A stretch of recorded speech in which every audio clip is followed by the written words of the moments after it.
तो चलिए आज जीवन के एक सबसे बुनियादी लेकिन सबसे दिलचस्प सवाल को समझते हैं। आखिर ये जिंदा चीजें अपनी ही तरह की और जिंदगियां पैदा कैसे करती हैं? अच्छा, एक बात सोचिए। जिंदा रहने के लिए हमें खाना चाहिए, पानी चाहिए, सांस लेनी पड़ती है। ये सब तो जरूरी है, इनके बिना काम नहीं चल सकता। लेकिन रिप्रोडक्शन मतलब जनन, ये किसी एक जीव के लिए उसके अकेले के सर्वाइवल के लिए तो बिल्कुल भी जरूरी नहीं है। तो फिर कुदरत इस एक काम पर इतनी ज्यादा एनर्जी क्यों लगाती है?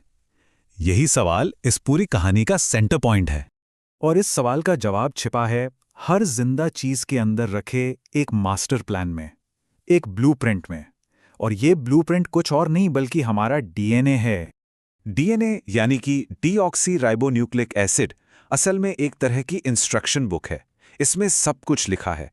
कोई जीव कैसा दिखेगा, उसका शरीर कैसे काम करेगा, उसकी आंखों का रंग क्या होगा, सब कुछ। और यही वो सबसे कीमती जानकारी है जो एक पीढ़ी से दूसरी पीढ़ी को दी जाती है। तो रिप्रोडक्शन का जो सबसे बेसिक लेवल है वो है एक सेल का दो में बंटना। होता कैसे है ये? देखिए, सबसे पहला और सबसे जरूरी काम है उस इंस्ट्रक्शन बुक यानी डीएनए की एक फोटोकॉपी बनाना। जैसे ही डीएनए की कॉपी तैयार हुई, सेल अपने बाकी के सारे हिस्से भी डबल कर लेता है और फिर बस बीच से बट जाता है। दोनों नए सेल्स को डीएनए की एक एक कॉपी मिल जाती है। हो गए एक से दो। लेकिन यहां एक छोटा सा ट्विस्ट है।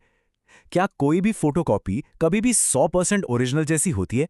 जरा सा फर्क तो रह ही जाता है ना? तो क्या डीएनए कॉपी होने का ये प्रोसेस एकदम परफेक्ट होता होगा? नहीं, बिल्कुल नहीं। नेचर में कोई भी प्रोसेस 100% परफेक्ट नहीं होता। डीएनए कॉपी होते टाइम भी बहुत छोटे छोटे बदलाव आ जाते हैं। इन्हीं बदलावा को हम वेरिएशन या विभिन्नता कहते हैं। और मजे की बात यह है कि यही छोटी छोटी गलतियां किसी भी प्रजाति के लिए वरदान हैं। इन्हीं की वजह से प्रजातियां बदलते हुए माहौल में नई चुनौतियों के सामने टिके रह पाती हैं और इवॉल्व होती हैं। चलिए अब देखते हैं कि जीव अपने इस ब्लूप्रिंट को आगे बढ़ाने के लिए क्या-क्या तरीके अपनाते हैं। पहली स्ट्रैटेजी है सबसे सीधी और सरल, अपनी ही एक हूबहू कॉपी बना देना, जिसे हम आम भाषा में क्लोनिंग कहते हैं। साइंस की भाषा में इसे कहते हैं अलैंगिक जनन या एसेक्सुअल रिप्रोडक्शन। इसमें किसी पार्टनर की जरूरत नहीं होती। एक अकेला जीव ही अपनी संतान पैदा कर सकता है और नतीजा, जो नई संतान होती है, वो अपने पेरेंट की जेनेटिकली और फिजिकली एकदम जेरोक्स कॉपी होती है। इसका सबसे क्लासिक एग्जाम्पल है अमीबा में होने वाला विखंडन। ये बेचारा बस बड़ा होता है, अपने शरीर को खींचता है और दो बराबर हिस्सों में टूट जाता है। बस तैयार हो गए दो नए अमीबा। कितना सिंपल है। एक और मजेदार तरीका है मुकुलन। ये हमें हाइड्रा जैसे जीवों में देखने को मिलता है। इसमें पेरेंट की बॉडी पर एक छोटा सा बड या कहें कि मुकुल निकलता है। ये धीरे धीरे बड़ा होता है, एक नन्हे से हाइड्रा की शक्ल लेता है और फिर जब तैयार हो जाता है तो अपने पेरेंट से अलग होकर अपनी नई जिंदगी शुरू कर देता है। और अब जो तरीका स्क्रीन पर है वो तो किसी साइंस फिक्शन फिल्म जैसा लगता है। इसे कहते हैं पुनरुद्भवन या रीजनरेशन। प्लैनेरिया नाम का ये जो जीव है, अगर आप इसे कई टुकड़ों में काट भी दें तो हर एक टुकड़ा फिर से एक पूरा का पूरा नया प्लैनेरिया बन जाता है। ये वाकई में कुदरत का एक जादू ही तो है। और ये क्लोनिंग सिर्फ जानवरों में ही नहीं होती, पौधे तो इसमें एक्सपर्ट हैं। इसे कहते हैं कायिक प्रवर्धन। जैसे गुलाब की टहनी काटकर लगा दी या आलू से नया पौधा उग गया, ये सब इसी के उदाहरण हैं। और ये ब्रायोफिल्म का पौधा तो देखिए, इसकी तो पत्तियों के किनारों से ही नन्हे नन्हे पौधे उगने लगते हैं।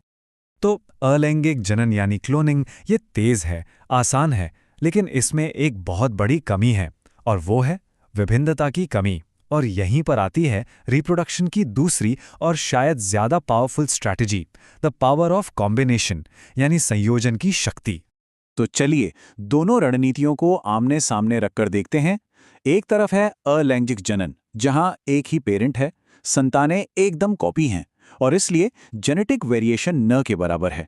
दूसरी तरफ है लैंगिक जनन, जहां दो पेरेंट्स हैं और उनकी संतानें दोनों के डीएनए का एक यूनिक जेनेटिक कॉकटेल हैं। नतीजा, ढेर सारी विभिन्नता। और ये विभिन्नता इतनी जरूरी क्यों है? क्योंकि दुनिया एक जैसी नहीं रहती। माहौल बदलता है, तापमान बदलता है, नई नई बीमारियां आती हैं। अगर एक पूरी की पूरी प्रजाति जेनेटिकली एक जैसी होगी तो कोई एक खतरा पूरी प्रजाति को खत्म कर सकता है। लेकिन अगर विभिन्नता हो तो हो सकता है कुछ जीव ऐसे हों जिन पर उस खतरे का असर ना हो और वो बच जाएंगे और प्रजाति को आगे बढ़ाएंगे। ये सर्वाइवल का अल्टीमेट इंश्योरेंस प्लान है।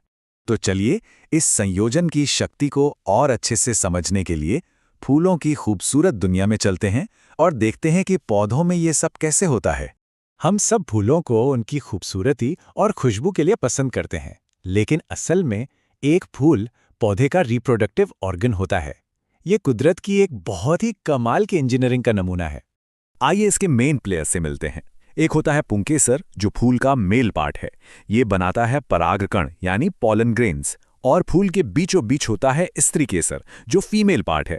इसके सबसे ऊपर का हिस्सा थोड़ा चिपचिपा होता है, जिसे वर्तिकाग्र कहते हैं। ये पॉलन के लिए एक लैंडिंग पैड की तरह काम करता है। और इसके नीचे होती है अंडाशय, जिसके अंदर भविष्य के बीज यानी बीजांड सुरक्षित रहते हैं। अब अगला स्टेप है परागण यानी पॉलिनेशन। इसका सीधा सा मतलब है पॉलन का मेल पार्ट से निकलकर फीमेल पार्ट के लैंडिंग पैड तक पहुंचना।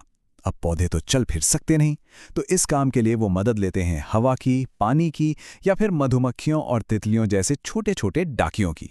और जैसे ही पॉलन सही जगह लैंड करता है, एक बहुत ही कमाल की चीज होती है। उस पॉलन ग्रेन से एक पतली सी ट्यूब निकलती है, जो अपना रास्ता बनाते हुए अंडाशय के अंदर बीजांड तक पहुंचती है। इसी ट्यूब के जरिए मेल सेल फीमेल सेल तक पहुंचकर उससे मिल जाता है। इसी मिलन को हम निषेचन या फर्टिलाइजेशन कहते हैं, और यहीं से एक नए जीवन यानी एक बीज की शुरुआत होती है। तो घूम फिर कर हम वापस उसी सवाल पर आ गए जहां से हमने शुरू किया था। हमने देखा कि विभिन्नता एक पूरी प्रजाति के सर्वाइवल के लिए कितनी जरूरी है। ये उसके लिए एक सुरक्षा कवच की तरह है, लेकिन एक अकेले जीव के लिए, उसके लिए तो बस अपनी जिंदगी जीना ही काफी है। तो फिर सवाल ये उठता है कि जीवन का मकसद सिर्फ अपनी जिंदगी जीना है, या फिर अपनी विरासत, अपने ब्लूप्रिंट को अगली पीढ़ी तक पहुंचाना भी है?